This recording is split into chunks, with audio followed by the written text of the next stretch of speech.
we're finding that more and more people are getting infected and more people are losing their lives. And unfortunately, many of those folks are actually the folks who've been carrying the weight of the injustices that have been going on for decades.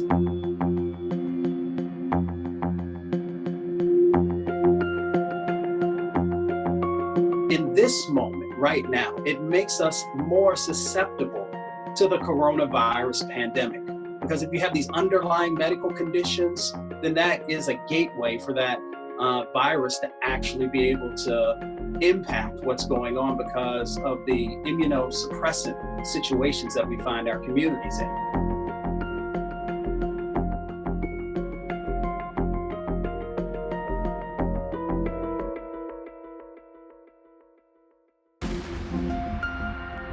You know, communities of color, lower income communities, and indigenous populations for decades have had to deal with toxic pollution. Everything from coal-fired power plants to coal ash pits to hog farms and turkey farms and chicken farms to incinerators.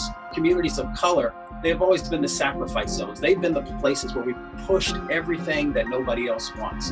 And because of those exposures, there are a number of other factors that happen.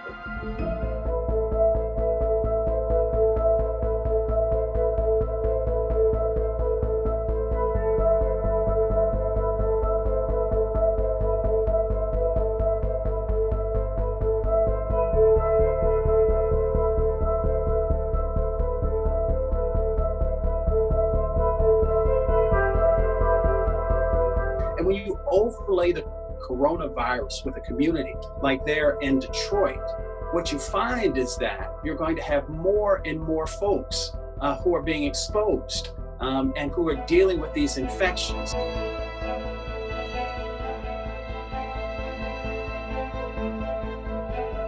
African Americans are actually getting infected at a higher rate, and they are losing their lives at a higher rate. But it's not just in the cities. You can go to Cancer Alley in Louisiana. Now, we know that New Orleans right now is one of the hot spots. And between New Orleans and Baton Rouge is an area called Cancer Alley, where folks, as far as the eye can see, there are petrochemical corporations that have been pumping pollution into their communities for decades and decades.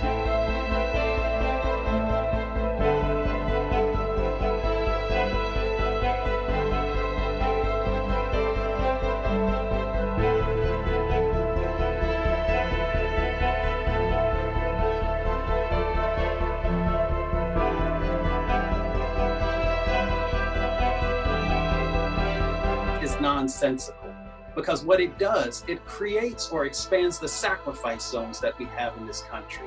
It puts more people's lives in danger because we know there is a direct correlation between the pollution that impacts all communities, but especially our most vulnerable communities are usually located the closest to these polluting facilities and causing these other and additional types of medical conditions, these chronic medical conditions that we find inside of our most vulnerable communities. So by saying that you are no longer going to enforce, you're actually making a death sentence for many communities across our country.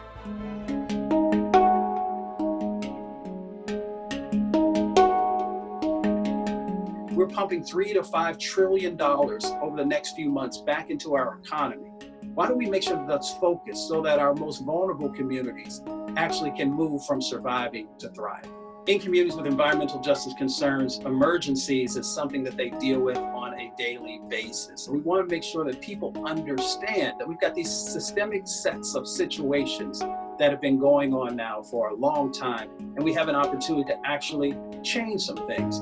We can make sure that we actually have folks who are focusing on our medically underserved areas. We need to make sure that clinics and hospitals that have been shutting down in record numbers are actually in these communities so folks can get there. We need to be better thinking our transportation systems and how they've been impacted these communities, that when we have situations that happen, whether it's a hurricane or a pandemic, that people have access and are able to escape. You can also make sure that you are donating to frontline communities and others who are out there doing everything that they can to protect folks. And you can also pick up your phone and make a video and share with the country how you're feeling about what's going on. And one of the most important things that we can do is to make sure that we vote.